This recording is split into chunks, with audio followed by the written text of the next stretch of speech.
নমস্কার বন্ধুরা, কেমন আছো তোমরা? আজকে আমরা বেরিয়ে পড়েছি গণেশ ঠাকুর দেখার উদ্দেশ্যে। দেখো বৃষ্টি হচ্ছে, তবু আমরা ছাতা নিয়ে আজকে বেরিয়ে পড়েছি।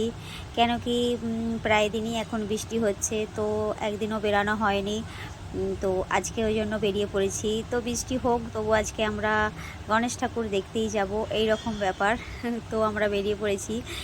আর এদিকে চলে এসেছি স্টেশনের দিকে। দেখো আবহাওয়া পুরো মেঘলা হয়ে আছে। তো জানি না পরে কি হবে, এখন তো বৃষ্টি হচ্ছে। তো আজকে আমাদের যাওয়ার কথা আছে মার্কেটের দিকে। তো সেই জন্যই আমরা প্রথমে ট্রেন ধরবো, ট্রেন ধরে একদম মার্কেটে চলে যাব। তারপর আর কি চলে আসলাম মার্কেটে। আর দেখো, যখনই আমি মার্কেটে আসি এই রাস্তাটা দিয়েই যাই, তো তো যাওয়ার সময় এই পায়রাগুলো দেখি তো খুব মন ভরে যায় দেখে। তো আজকে ভাবলাম যে ভিডিওটা করি, তোমাদেরকেও দেখাই যে পায়রাগুলো কতটা সুন্দর লাগে দেখতে।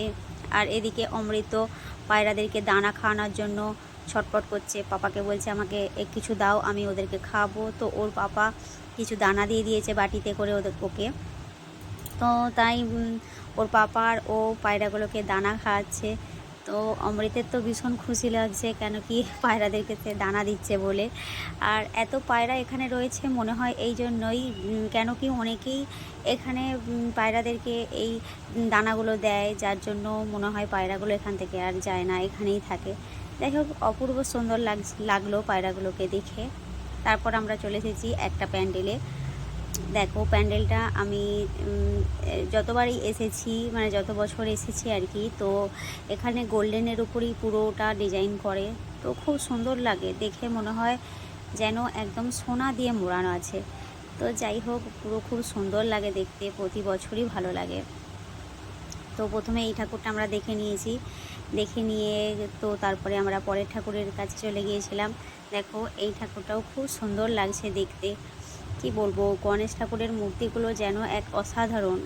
আর এই ঠাকুরটিকে দেখো, এটাও খুব সুন্দর লাগছে দেখতে, খুব লম্বা হাইটের ছিল ঠাকুরটা। তারপর আমরা মার্কেটে ওই কটা ঠাকুর দেখেই তারপর আমরা চলে এসেছিলাম খেদুয়ারির দিকে।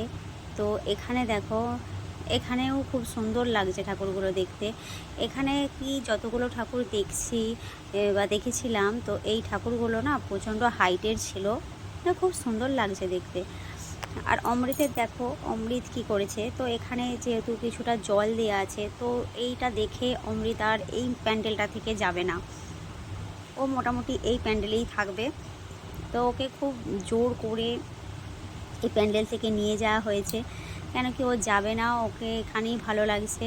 তো কোনো রকমে ওকে নিয়ে যাওয়া হয়েছে। তো খুব কান্না করছিল যে ওকে খুব ভালো লাগছিলো এখানটা। যাই হোক, তারপরে ওই প্যান্ডেলটা দেখে আর একটা প্যান্ডেলের দিকে চলে এসেছি। এখানেও ঠাকুরটা খুব সুন্দর লাগছে দেখতে। তো সবাই মিলে আসছি ঠাকুর দেখতে, তো খুবই মজা হচ্ছে। আর ঠাকুরের মুখগুলো দেখে তো আরও সুন্দর লাগছে, খুব সুন্দর লাগছে গণপতি বাপ্পার মুখগুলো দেখে। তারপর আর যেখানে এখানে এই বাস চেপে পড়েছে অমৃত আর অমৃতের ফ্রেন্ড এই গাড়িগুলোয়। তো এখন ওরা গাড়িতে চেপে মজা নিচ্ছে, আর আমরা দাঁড়িয়ে দাঁড়িয়ে ভিডিও করছি। চলো আর একটা ঠাকুর দেখতে যাচ্ছি। এদিকে দেখো, ওইদিকে প্রচণ্ড লাইন। তো এখানে জানো, এখানে তুমি ঠাকুর দেখতে গেলে তো তোমাকে প্রায় 1-1.5 ঘন্টা করে তোমাকে লাইন দিতে হবে। লাইন দিয়ে তোমাকে ঠাকুর দেখতে হবে। তো বাচ্চা নিয়ে তো আর এতটা করে লাইন দিয়ে সব ঠাকুর দেখা সম্ভব না। তো সেই জন্য এখানে আর একটা সিস্টেমও আছে, তুমি টিকিট কাটো, টিকিট কেটে তুমি আগে গিয়ে দেখে নিতে পারো। তো ওইভাবেই দেখতে হয়েছিল 2-3টে ঠাকুর, তাই সব আর দেখা হয়ে ওঠেনি, যতগুলো পেরেছিলাম দেখেছিলাম। তারপর অনেকটা রাত হয়ে গিয়েছিল। তো রাত হয়ে গিয়েছিল, ট্রেনে প্রচণ্ড ভিড় হবে, এই ভাবনা করেই আমরা আবার ওলা বুক করে নিয়েছিলাম। তো ওলা করে আমরা বেরিয়ে পড়েছি বাড়ির দিকে। তো সবাই মিলে ঠাকুর দেখতে এসে খুবই মজা হলো। আর অনেক দিন পর বেরানোও হলো বাইরে।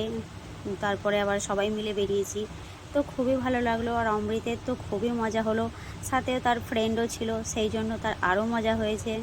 তো সবারই খুব আনন্দ লাগলো। আর ঠাকুরের মুখগুলো দেখতে তো সব কটা ছিল অসাধারণ, খুব সুন্দর লাগছিল দেখতে। যত দেখছি ততই যেন মুগ্ধ হয়ে যাচ্ছি। আবার ভাবছি যে আবার কবে সামনের বছর তাড়াতাড়ি যেন চলে আসে, তো আবার বেরাবো দেখতে। যাই হোক, এইভাবেই দেখা হলো। দেখে তারপরে আমরা বাড়ি চলে এসেছিলাম। টাটা।